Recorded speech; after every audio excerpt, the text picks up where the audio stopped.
The goal of our Artemis ABA AI scheduler is simple. Make sure every learner is matched with the right provider and every provider has the right learner. It doesn't just fill open spots, it looks at attributes and constraints. So in the Artemis uh, practice, we do have an extensive library of hard constraints and soft constraints, which we can customize based on practice preferences. As a scheduler, there are two things we are looking for. One are the reactive strategies or actions that a scheduler has to take, which are basically the impacted session.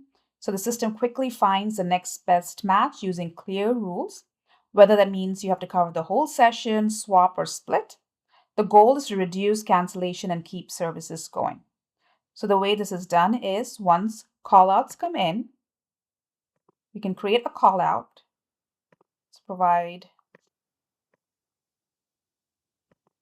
say, Emily is calling out for PTO. I can submit the call out.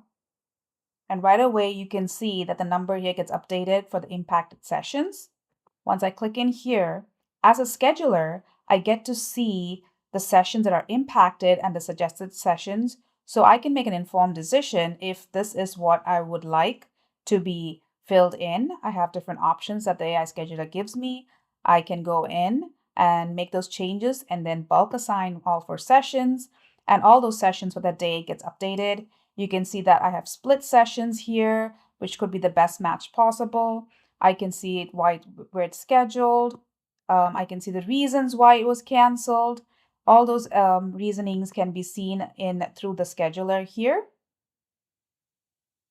Through the directory, it's a bird's eye view of everything that we need for that specific client. For example, if Liam has an auth due, I can go in here, click, and make sure I can match him for an auth and schedule an appointment for him. Similarly, if I see that he needs more auth units for the week, I can check this metrics and see if he needs any more auth units. I can go in here and select the auth units and create an appointment for that week to meet those requirements. I can see his attributes here as well. This is the spot where we can also see the clients that need initial assessments. So I can go in here and I can see that Noah needs an initial assessment. This is Noah's profile. I can go in here and I can find the best match for Noah for scheduling an initial assessment, find a time slot. I can customize the slot and confirm and schedule. And it gives me the notification that it has been scheduled with Dr. Blunt for Noah here. I can do individual session creations, come in here. I can do billable and non-billable based on where the therapy or the client is linked to. Those data gets filled in automatically. I can put in the provider name. Since it's a home-based schedule, there is no room space planning here. I can also do non-billable time. Say Mike, and then non-billable time is on a training and set those non-billable hours as well. Sophia, for example, is in the clinic, so I can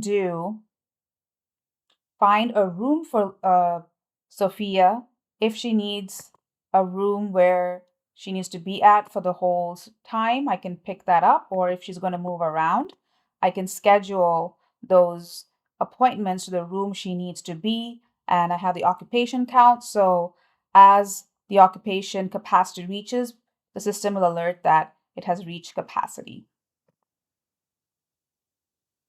I can look at the month view, week, day, or list view of all the sessions here.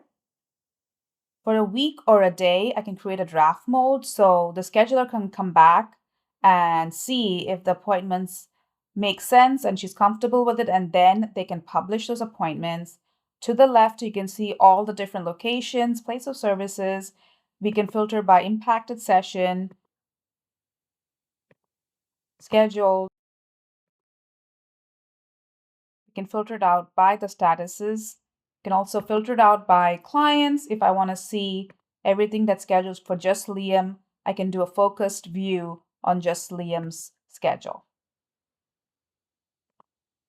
The notification section is where I can add all those different alerts that I want my practice and providers and caregivers to see. I can also set the thresholds and values here when I want the alerts to be seen if, for example, a room capacity alert, or if there's a conflict or any kind of compliance alert can be seen in this area as well. Thank you.